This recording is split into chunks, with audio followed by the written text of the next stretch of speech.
Now for the gram.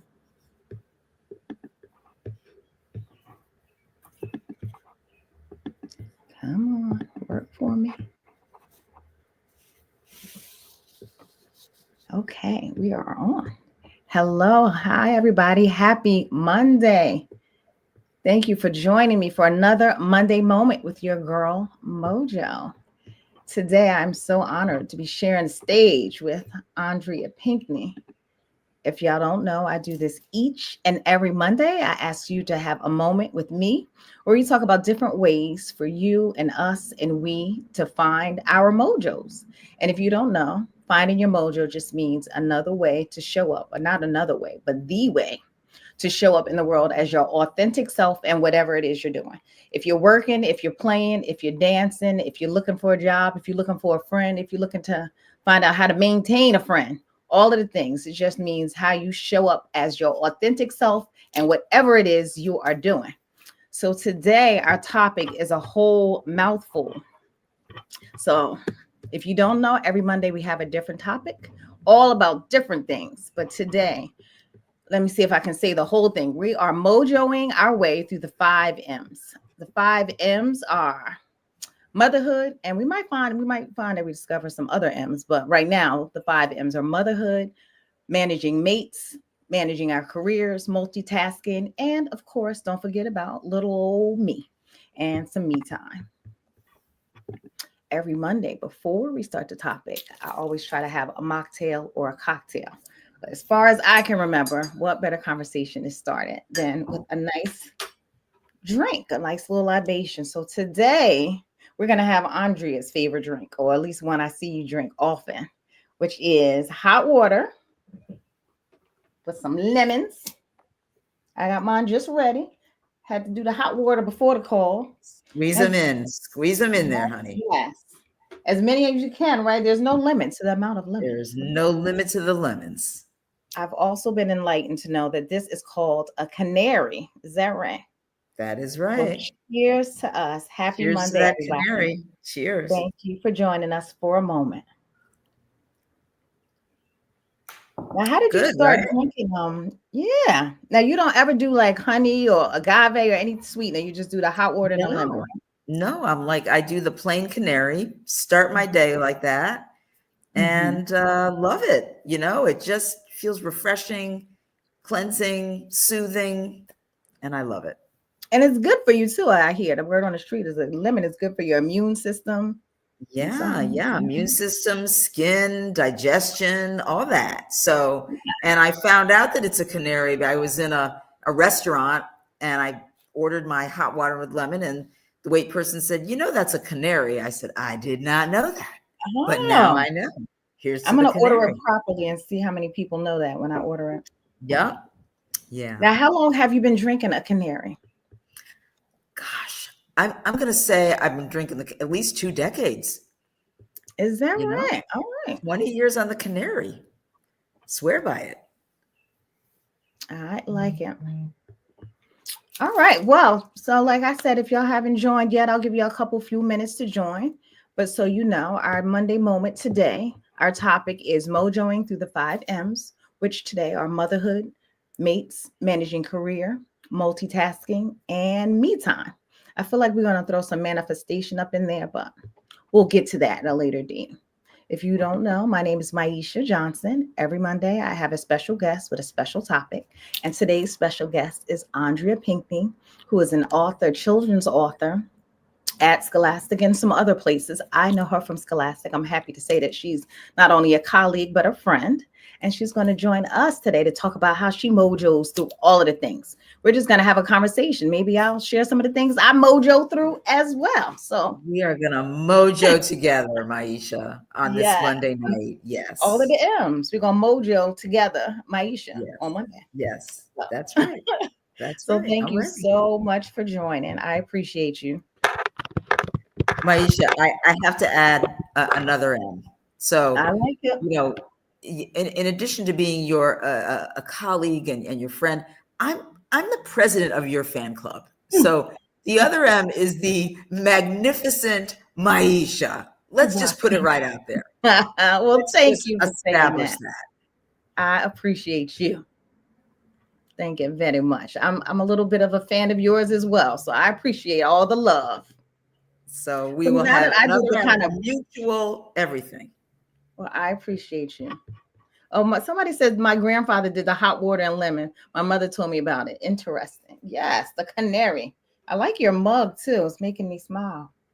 Yeah. Yes, yes. So now that I did this sort of informal introduction, can you tell us a little bit more about you, where you are, where you live, where you're from, who your people are?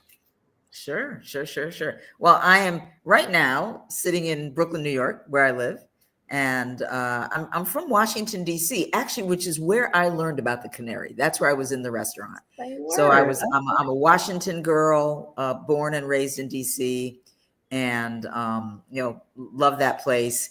And my parents were like these civil rights foot soldiers. Like that was them, like my dad, he worked on Capitol Hill and he marched with King. And, my mom was one of the kind of founding members of color of the League of Women Voters. So I'm all about that.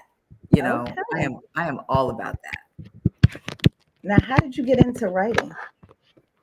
You know what, Maisha? Totally, totally by accident. I mean, I'll say that I went to Syracuse University, and I'm an alum of the Newhouse School, which is the journalism school there.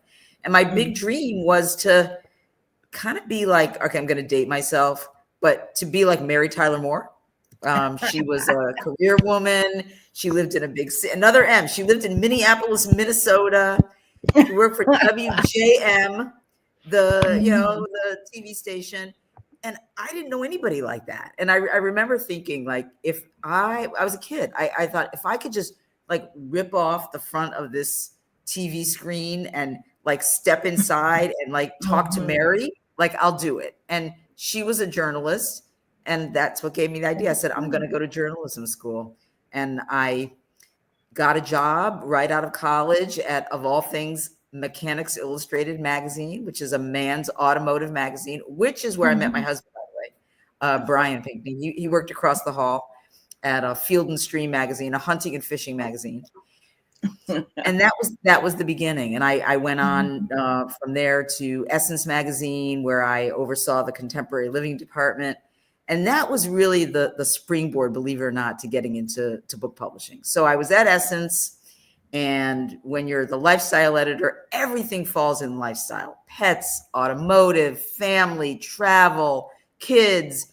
And one of the things I had to do was put together a children's literature section. And this was in 1986, maybe.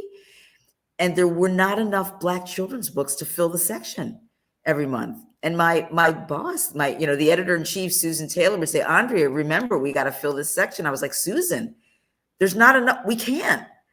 And I was at a book expo conference, and I met somebody by the name of Willa Perlman, who was then the president and publisher of Simon & Schuster Children's Books. And I said, you got to help me. Like, there's not enough books out there to fill this section in Essence magazine. And she said, you know what? Why don't we have lunch and talk about it? And we did. And she offered me a job to come and work at Simon & Schuster with no experience. And so I took the leap.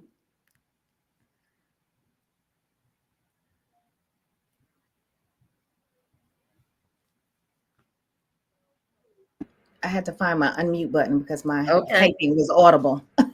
And I'm trying to welcome the people in. So at Simon & Schuster, what was your first job there? What was your first title, maybe? Yeah, my first title was editor. I was an editor at Simon & Schuster. Yeah.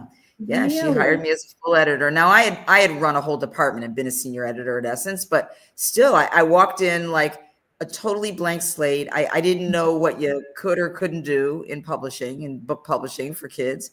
And all I knew was there was not enough content with Black characters and Black subjects. There was a lot. I mean, there were Just Us books, shout out to Wade and Cheryl Hudson. There were a lot. So, but we needed more, like we even do now, Yeah. And so when I walked in, I didn't know nothing from nothing. And I got a list of literary agents, and I just started, and And that was the beginning of the beginning.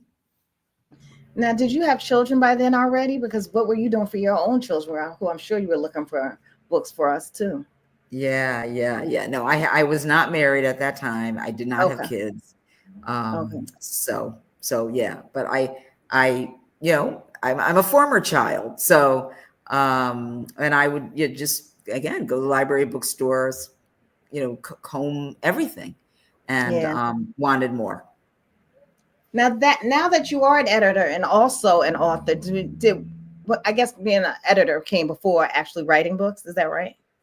Yeah, they kind of coincided. So what happened was, when I was on this big pursuit, I said to my then boyfriend, who became my fiance, who became my husband, Brian Pinkney, who was illustrating, who's a children's book illustrator. He was illustrating, books for different publishers. And I kept saying to him, I said, you got to tell your publishers, like, we need a board book series. We need a popular commercial series for girls. We need biographies, and he kind of just looked at me and stuck it to me and just said, why don't you write something? And that was, again, that was kind of the invitation and the challenge. Now look. Now, I guess you can't really pick one over the other, but is there at times, or are there times you enjoy one more than the other, or do you just like both for different reasons? Good question. It's different sides of the brain. I like them both for different reasons. I couldn't do one over the exclusion of the other. When I'm writing, I'm not editing myself, so that light switch is turned off. And then when I'm editing the books of other authors, the writer in me, that I'm not writing, I'm helping other authors tell the stories that they want to tell. Yeah. How about that? Well, now delving into our topic of mojoing through all of the M's, all of the things that we have to do, women and men, during the course of a day, or all of the people. What are some ways that you juggle reading, writing, editing, momming, friendsing, sistering? How do you do all of the things? What's the best way you manage and still are your bright, sunshiny self? Oh my goodness. You know what? We're all jugglers. We're all doing it. I mean, I'll just say, on a practical level, like, I'm an early riser. I am up with the sun, and I try to get as much done in the quiet hours. I'm a 4 a.m. person. So that's my happy hour, like 4 a.m. to 6 a.m. Like, I am a live wire. And that's when I actually do my own writing. And, I do other things, and that time is sacred. I love to do it. I kind of meditate and just get my head together. And and I'm pretty structured. So again, at 6 a.m., the writer switches off, the editor switches on, and I change the channel and I move into kind of my 9 to 5 day. Now, I have to ask, with the different things that you do, and when your kids were younger, I imagine that your schedule had to change up somewhat. But have you always been a pretty regimented person, no matter what facet or what cycle of your life you were in? Well, you know what? With kids, we can never predict. So sure, I got a schedule, but you have kids, that just kind of goes out the window. And I will say that, I'm very, very fortunate, because I do have a husband who has a very flexible schedule. So he enables me to do a lot of the things that I do during the day, and, the extracurriculars that I love to do. But, and my kids are all grown up now, but when they were kids, they were the number one. So everything took a backseat to that. Okay.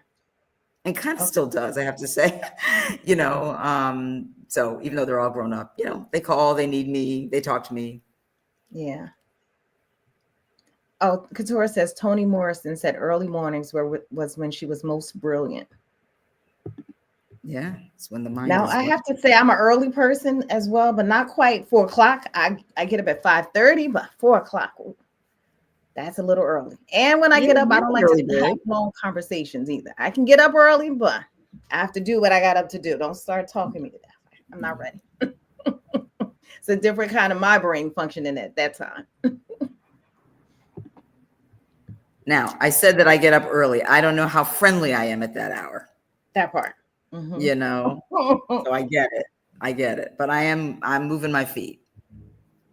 Now, you mentioned to us that you do some other things. I kind of know some of the other extracurricular things you like to do, but can you share with the people besides writing and reading? What are some of the other things that you enjoy doing, or that your extracurricular activities?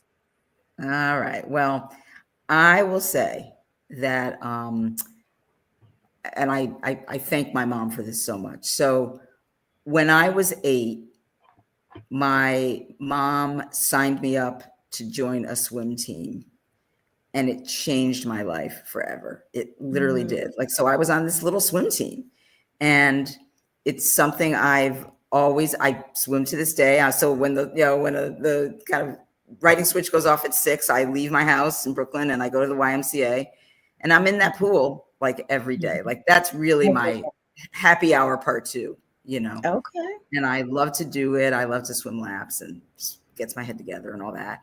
Oh, And then for, the things that I like to do that aren't writing books necessarily or stuff like mhm. that is, like, I'm a big opera person. I'm a big theater person. Yeah. Okay. Yeah. I love to go to the opera and the theater and all that. So, yep. Nice. Now you have a quite a creative family. Are there a lot of writers in your family, or just artists in general? I happen to know your son dances. Are there some other? Are there some musicians? Are there some? What's happening? Who else do you have in that string of creators? Yeah. Yeah. We have a lot of creative folks. So Mhm. my husband, Brian Pinkney, is a children's book illustrator and author.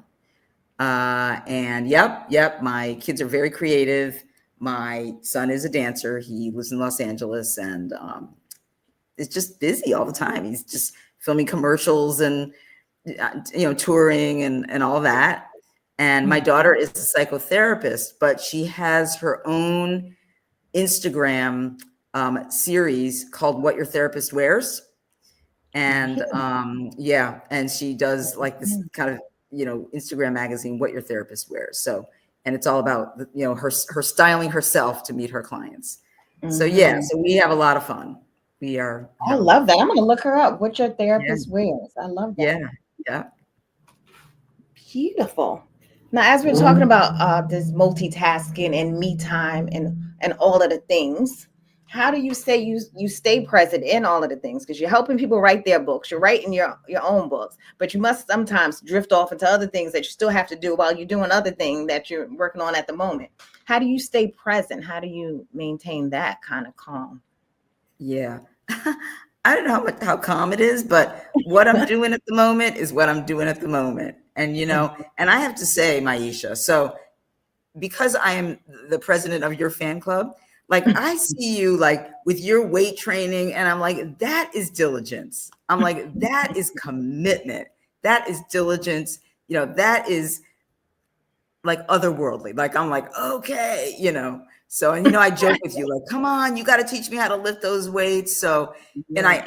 I say it because I see how completely focused you are. When you are doing it, you are all in. And that's how I try to be. Like, I aspire to be like that. Like, when I'm doing what I'm doing, that's what I'm doing at the moment. That's good. But you couldn't have always been that way. How were you when you weren't that way? Was there ever a time where you do? I mean, things happen. Life can be stressful. How do you come It back to the middle? is. Yeah. Yeah. Are you a Life can be spiritual stressful. person? Would you say I religious? am. How do you Yes. Yes, come I back? am. Yep. I'm part of a spiritual and religious community. I'm there every Sunday. Yes, yes, yes. So, and Okay. the fellowship and the people and the circle and the praying. Yeah. I'm nothing Yeah. without that. Me too. Me too. I think that's what helps me too. I like you. I like my schedule. It's Yeah. something about my schedule probably helps keep me calm. And once I do it, like even the few days that I get up, like I'm not getting up today. I'm tired. I feel so off the rest of the day that I remember that time. So I'm like, if I'm tired, I'm still getting up. I'm gonna do it because I'll Yeah. feel so weird if I don't, because I'm I just used to know. my things. I mean, Yeah. sometimes Right. stuff happens, but yeah, if I can help it, I'm doing the things. And I'm a summer baby too, so now this is my best season. I can't wait. Can't wait to get outside. All right. Yeah. Yes, I'll be outside even more than usual. And you were asking me about the weight training. The weight training, I grew up as a dancer. I started dancing when I was 4. And like our local, your mom and you and your sisters, you went to dance school every Sunday, and it just so happened, or every weekend.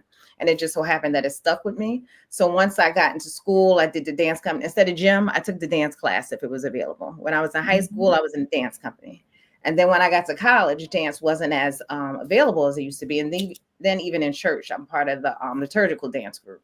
So that's how I was able to get it in church or as a grown up, but I still wasn't as many chances to work out or exercise. So that's when I started going to the gym at Scholastic. I used to see Dick Robinson in the gym in the mornings. Hi, Maisha. He knows my Yeah. name. What? Yeah. And then I Yeah. started with the trainer down there, Joe, who has since passed away as well. Right. I And remember then you I saying. left Scholastic, and there was a gym attached to Houghton Mifflin Harcourt's building. So for me, Mm, it's easier for me to put it in my schedule if it's convenient. It has to be convenient. So I started totally. going there, and I'm a creature of habit. So I was going or whatever time. I was probably going from 7 to 9 every day. And I was never a gym person, so I didn't know what I was doing. And then finally I started seeing a trainer, and then you start seeing the results for real. And I'm like, oh, I could lift this much. Oh, my legs do this. So then once that became my habit, and then COVID happened, and then I came home, I was so used to lifting the weights that I was doing it, but running was like second nature to me. So I started just running every morning, and I kind of fell out of the weightlifting habit, but then noticed the difference in my body. And I was like, nope, I got to get some weights back in. So now that I'm already a runner and I lift weights, I do the weights first, and then I take a run because I like to go outside. There you go. All Exactly. right. Yeah. Yes. That's how it had happened for me. My modifying of the weightlifting schedule anyway. Yeah. Yeah. And I think too, as women, like it's important to just feel strong. Like just, I do a little weight training that helps with the swimming and the agility, but I notice when I don't do it, like I feel just a little more vulnerable. It's like you said, like, you know what? No, just do the rotation on the machines. Mm-hmm. Just do Mm-hmm. it. Now, when you go on vacation and the Y isn't close by, do you swim in the ocean? Do you swim in a pool at the resort? Like, what do you do then? Yeah, yeah. So it's funny. I was just thinking about this because last summer we went on vacation and we were in like a cabin on a pond, and I swam in the pond with the frogs Oh, and the fishies. mm-hmm. And I was like, whatever it takes. I mean, I did have my goggles on, but I was Okay. like, I am out here with the frogs and the fishies. I'll just put my body in the water. Which, by the way, they say you're more creative when you're in water. They said that's why you get your best ideas in the shower. Is that because I'm like, oh, I thought about this in the shower today. Yeah. Wow. But I thought I was just making that up. I didn't know it was really a thing. Now, you said that you started swimming when you were young. It reminded me that my parents sent us to camp, and we had to swim in a lake, like the real lake with the seaweed and the things growing up. I didn't know any better, but I remember being a little freaked out, and I remember seeing some frogs. And years later, I was like, Mommy, how did y'all go to camp? And where did you go? She was like, I didn't go to camp. I was like, what? I was like, but you sent us out there in the woods. I mean, we were in sleepaway camp and everything. So I thought that was so funny. But we were definitely, and the fish coming by and sucking on you a Uh-huh. little bit when they swim by. Yeah. No Yeah. idea. Everybody wasn't doing that. Yeah. Yeah. But that is how we learned to swim. Well, when I was in that pond, and it was a little bit of a culture shock because a pool, it's chlorine, it's lanes. But I had to kind of psych myself into the pond, and again, like you said, I could see the froggies and the fishies and the seaweed and the everything, Mhm. And I remember I said, "All right, I'm going to pretend I'm in a children's book. Like, look at these little fishies, look at the froggies, Look at that. look at the little birdies." So, There must have been some inspiration behind that. Let me find out. You got a maybe. book called Little Froggies and Birdies. Right? Yeah, I wasn't ready. And now my grown-up self, I don't know if I like a lake. I can still do the Uh-huh. ocean though. Even Yeah. though people don't like the East Coast Ocean, I still go to the Jersey Shore. I'm Okay. not mad at it. All I'm probably right. not swimming in it. I'm probably more splashing around in it, but I like Sure. the ocean. Now, is there such thing? I guess there is a such thing, but would you like how people do long distance running? Do you do long distance swimming? I have done that actually. I Mhm. last fall I entered the 5-hour swim challenge. No, sorry, Mhm. the 5-mile swim challenge. And I Oh, did make it. I made it. wow. So Yeah. I don't know if anybody has seen this movie called Naiad about Diana Naiad, who in her 60s swam from Cuba from Miami to Cuba. And I'm sure I've seen her featured on something. Yep. And But I don't Annette know if I Bening saw plays it. the role of Diana Nyad. And I remember thinking, if Diana Nyad can swim from Cuba to Miami or vice versa, I got to try. You said you're going to do it? You're going to try it? Yeah. I mean, I'm not going to do that. But I did last fall, I entered the 5 mile swim challenge, and I did make it. Okay. Yeah. You did make it. I made it. Yeah. That's lovely. Now, how many miles would you say you're on your daily swim? How many miles do you do? I swim a mile. Okay. All right. Yeah. Somebody says one of the things she regrets. Oh, my cousin says one of the things she regrets is she didn't learn how to swim because she refused to go to overnight camp. I thought it was so much fun. And I was telling Mommy the other day, we were talking, and I was like, I had kids, neighborhood kids, like, oh, you got to go to camp. You got to go to overnight camp. One girl went and she was like, yeah, no, her parents had to come get her. And I'm looking like, what in the world is wrong with her? This is the best time ever. Yeah. And then I had some friends that just refused. They would never go. I don't understand why. Did you go to overnight camp or did you go to day camp? Yeah, I went to both, actually. I went to overnight, and I have the best memories. I remember the songs. I remember the everything of it. I still wake up sometimes with the song somewhere in the back of my mind. I love it. Yeah. I go to camp. Did your kids go to camp? Yes, they did, actually.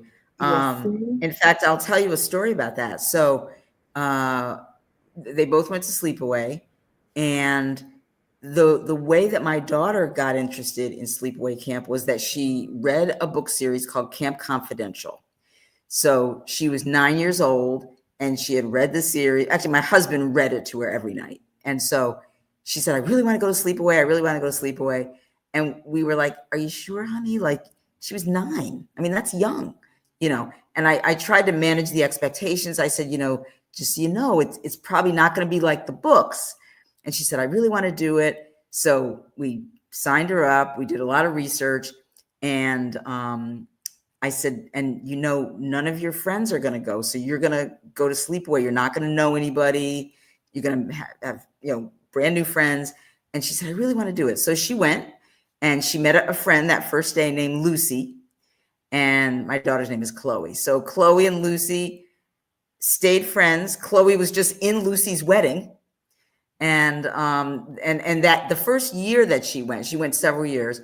I remember at the end of that year on New Year's Eve, I sat on the edge of her bed and I said, what was the best thing that happened to you this year? And without blinking, she said, summer camp. She said sleepaway camp. And, I know, like, the person that published that series, Deborah Dorfman, is our colleague. Yeah. And I always joke with her. I'm like, thank you for publishing a series called Camp Confidential. You see? Now, did your son like camp as much as your daughter did? He loved it. He's the younger child. So he had to wait a few years to go, but same thing, loved it. So that I think that's probably what helped me love camp, that my sister had gone already. So I kind of part of me knew it was safe, but I loved it. Yeah. I loved it. Yeah. Well, speaking of some of your favorite moments, those were some from your kids. Do you have some favorite editorial author moments that you can reflect on or share? Wow. That stand out for you? That's a great question. I have a lot, because we love what we do. We love it so much. So I think the best thing overall is when you see an author come in with a manuscript and have an idea, and you see like how it's often very different from what they came in with, and you see the process of them just skyrocketing something, that you just see them like just become these different people. Like a great example is an author that I work with by the name of Sharon G. Flake, and Sharon is the author of the seminal, groundbreaking novel, The Skin I'm In. So The Skin I'm In was published more than 2 decades ago, 20 years ago, 25. And that book came in dating myself again, but like over the transom when there was no email, there was no attachments. Like she had sent this manuscript in an envelope. And to see her now, like Sharon, has published many great books. And so that's what I love, like just seeing somebody just grow and thrive as a writer and seeing the impact on young people, just seeing kids who really embrace these books and love them. So do you think it'll always be children's books for you? Do you think you ever branch out into the adult world, or is the kids' books for you? That kids' books are my passion. It's my heart and soul. It really is. And it's because when you see a kid who's not a reader become a reader, it is literally a miracle. It is witnessing a miracle because you see that light bulb go on. Mm-hmm. Really something. It's fun. I can remember those moments even for myself, being like, okay, I'm going to read. When I transition from, all right, I'm reading this book because I have to. So, oh, wow, look at this book. Look what happened to these people in this book and how they stay with you. It's still an amazing thing how characters can stay with you, even ones that aren't real for, all intents and purposes. They're fictional characters, but I still think about, well, what would she have done or he have done? It's so interesting that how that can really happen, even as I'm saying it now in the world of the characters. Yeah. So everybody probably doesn't know, but I work in marketing, but I get the opportunity to work with the editors, the authors, other marketing people, publicity. Like it's interesting to me in my world to see how it all comes together and works. So it's not only fascinating to see authors and how excited they are about their stories, but more recently I've done projects with editors and seen the editors talk, like the interviews, the Q&As with editors and the authors. And it's just fascinating to see how you all get them to turn around and edit the stories, and how you can just make it clearer, crisper, but just to see how, especially when you see how it comes together from like the beginning, from the initial thought of it until how it comes into the writing pages of it, and then how it comes to the finished product. Like to see, I recently watched an author and editor do that, and I'm like, wow, because you both have visions, but to see it come together and you both have to agree and compromise and move and kind of, make it all work, but still come together for pieces that you both are inspired and happy about. It's fun to watch and to see other people like it as well. It's really dope. And see you market it. So that's the other thing. Like I always say that there should be a reality TV show about what goes on behind the scenes at a publishing company. So it's great. Like, right, you can work with an author for years and they have this great book, and then it goes into your hands, Maisha, and it can be the best, amazing, most fabulous thing in the world. But if, then when it goes into your hands, to see you skyrocket it, to see you get it into the hands of the readers, like it, it's like a light bulb. Like, so a light bulb can be the greatest thing, but you, Maisha, and what you do with your kind of marketing, talent, skills, gifts, and abilities, you take that light bulb and turn it on. So a book is an object. It's, it's got heart and soul and creativity and passion in it. But if that light bulb is not screwed in and put on and illuminated for the kids, that's why we love and depend on you and everybody who markets and promotes the books. And I think having different people in it, because there's so many different types of people, so many different type of readers, so many different types of kids. I think it's so important that the book touches so many different hands, because I might think of how I would read it and what would make me pick it up, but something different might make somebody else pick it up. So it's so nice to have all the people in a room. And one of my favorite things to do is have brainstorming meetings, because you just kind of jump and piggyback off of each other's thoughts. It's really cool to watch and be a part of. I'm not gonna lie. I hope everybody gets to do fun things like this in their careers. It takes a village. It takes a village. It takes a planet. Yeah. It takes a planet. Yeah. And then you throw some personalities all up in there. It could get entertaining too. So Katora, we have to know. Now we know that it's what your therapist wears, but we need to know her handle, because we're gonna find that. So can you tell us your daughter's handle? Do you know? Okay, yeah, I have to look it up. Okay, so when you share it with me, I'll get it for the end. Yeah. Yes. So now, do you have anything now that we both admitted that we are loving, we are mojoing our way through our careers, our personal life, even some of our me time? What is some advice you can give to some people who are trying to mojify their their all of their M's, their manifestations, their me time, their mates, their motherhood? Is there some advice you can give them? Yes, I would say just easy does it. And, one of my like kind of little benchmarks that I use for myself is HALT, HALT, like don't let myself get too hungry, angry, lonely, or tired. So Mm, that's how, for me at least, how I keep the equilibrium. And one affects the other. So, and I know for me, like it's usually the H or the T that messes me up, the hungry or the tired. I'm not really an angry person. I mean, things, make me mad, but, I'm not really, that's not my thing. mhm. Lonely doesn't mean that you're just alone or you don't have any friends. Lonely means that you, at least for me, it's like we were talking about spirituality and, a connection with something bigger than you. So when I'm disconnected from that, I'm lonely. Like I have a loneliness. So I have to watch those 4 benchmarks when I I'm like trying to that. run around and do too many things, you know. I like And that. somebody from my church actually reminded me of something which I always remember. She said, Andrea, we can't dance at every party, And Mm. I was like, you're right. I can't do everything. So I do have to, pick and choose. And That's important. I'm still learning that lesson because I can.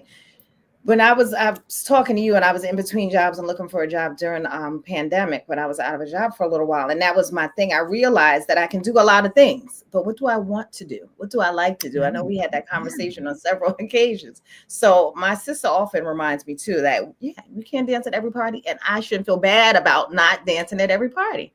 yeah, That's what I have to give myself permission to not dance it and not feel bad about not dancing at every party.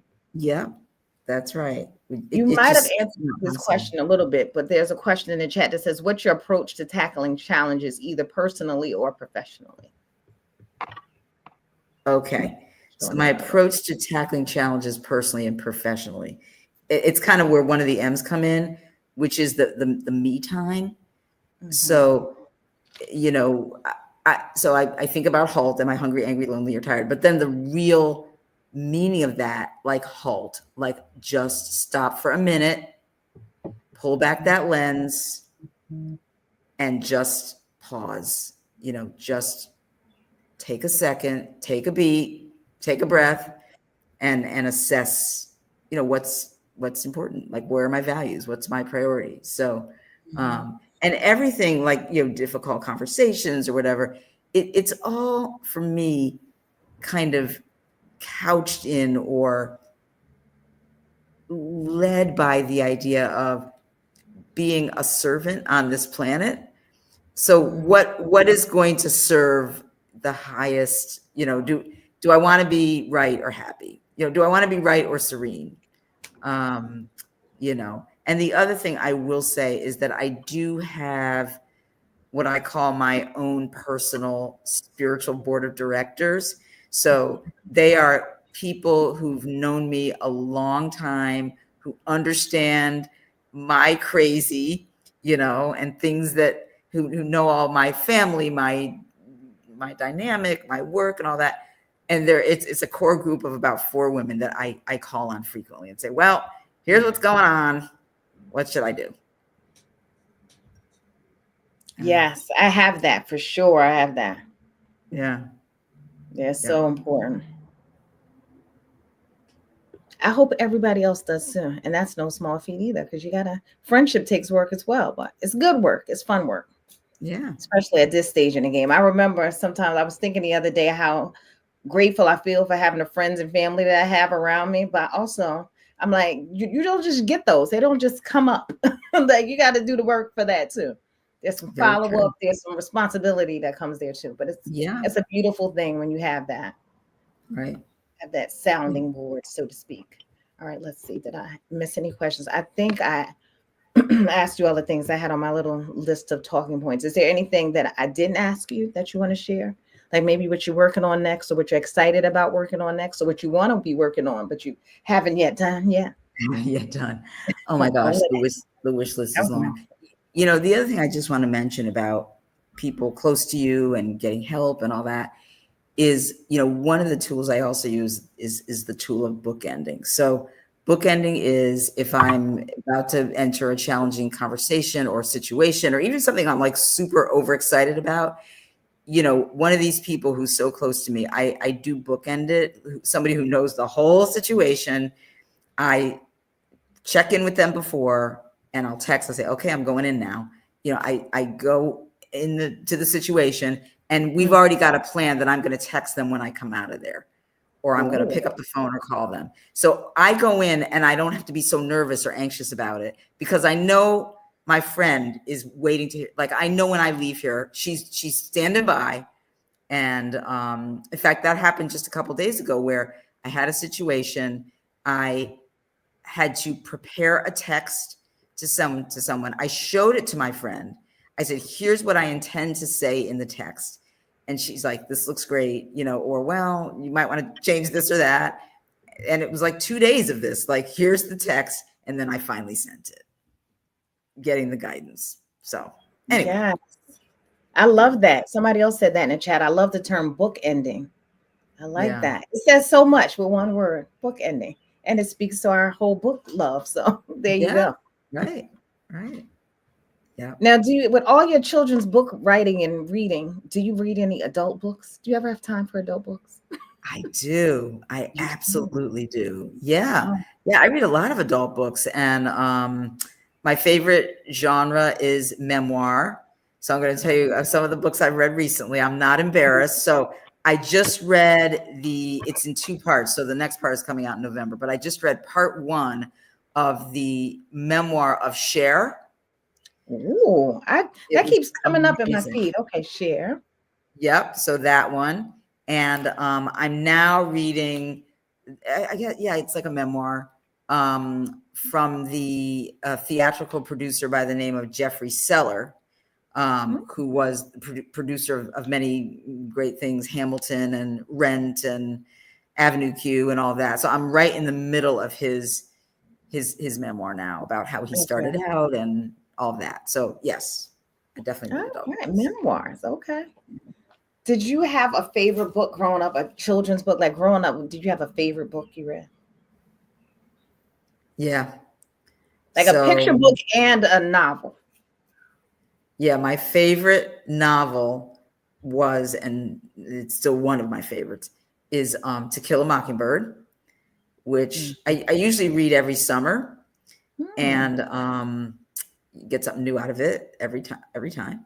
And my favorite picture book was a picture book called Go Dog Go by P.D. Easton. Really? Zany, crazy book about dogs.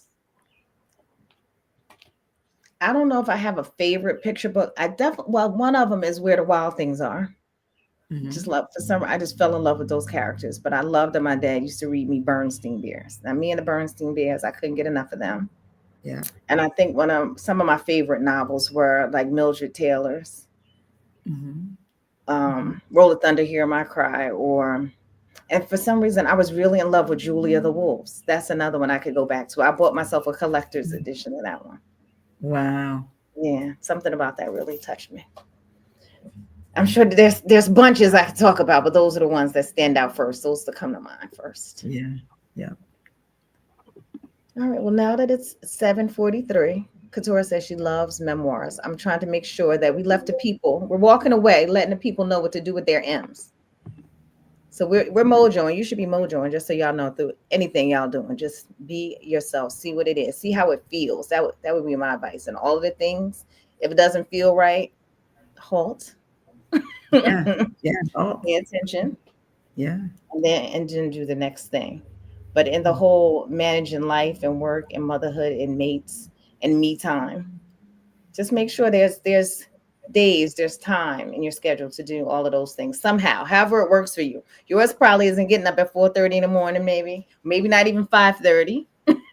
But however it suits you, I think you have to find time for those M's, because once you do all of those M's, I feel like the manifestation of it all will come to you. I feel so. You can't go wrong with an M. That's just what I'm thinking. You cannot go wrong with an M. And I have to say, it's not an M, but Maisha, joy. Like you are the bringer of so much joy. And I know we joke about this and we kind of kid about it. Your whole effervescence around the holidays and Christmas and your whole decorating of trees in your house. Like, I wait for that all year long. I'm like, oh, here we go. Maisha with her Christmas decorations. What's it going to be this year? And I'm like, that is joy. That is joy. I'm glad because sometimes I feel so silly, but I'm like, it really does make me happy. So there you go. And so makes a lot of people happy. Well, good. I'm glad it's spreading around, because I was in the office. It must have been close to Christmas, and the girl, I think it was one of the publicists, was like, "You do what to your refrigerator?" And now she's since left the company, but now it made her so happy. Like, I could just see how much joy it brought her. Now I still text her whatever the refrigerator is that year. She was like, "Oh my God, I have to show my fiance." So yeah. I'm glad. I'm glad it's even making more people than just myself happy. So thank you for saying that. Yeah. Thank you. All right. All right, ladies and gentlemen, anybody on, if y'all have any more comments, questions, do feel free to put them in the chat or email me later or DM me later. That's what I'm supposed to say. I also want to say that I'm trying to motivate on over to YouTube permanently. I'm still doing the IG and the Instagram live every Monday at 7 p.m. EST. I'm doing them simultaneously on YouTube live and Instagram live. But eventually, I'm going to live on over here on YouTube. But you can always find the full episodes on YouTube, the whole full ones, if you missed the live. So what do they say at the end of these? Like, subscribe, share, and follow. I am at FYM with Maisha on YouTube, and y'all already know I'm at Mojo295 on Instagram. So if y'all missed any of the moments, come back here and you will see them. And I will be here. Is next Monday the first Monday in June? I think so. No, wait, we have one more. I think it's the 29th. Right. Today's the 20th. Yes, you're right. I think there's one more. But I will tell you, I'll give y'all a little sneak peek that in June, because I'll be the big 5-0 on July 23rd. So you thought I was crazy before for the birthday? Wait till this year. Wait till this summer. So I decided that in the month of June, every Monday, I'm going to talk to somebody that knew me from one of the decades of my life. So I'm going to go dig up my elementary school teacher, maybe my librarian, some family and friends too. So y'all stay tuned. Next week and a week after that and all June, and then I'll take a little break for the summer, and then we'll be right back. So thank you for joining me, Andrea. Thank you all for joining me on YouTube and Instagram and the like. I will see y'all again next Monday and the Monday after that. Hope y'all have a great, great week and a great rest of your day today on this Memorial holiday. Thank you so much. Thank you. Happy Canary, everybody. Yes, happy Canary. I'm just at the end of mine, so it must mean that it's time to end the stream. So good night, y'all.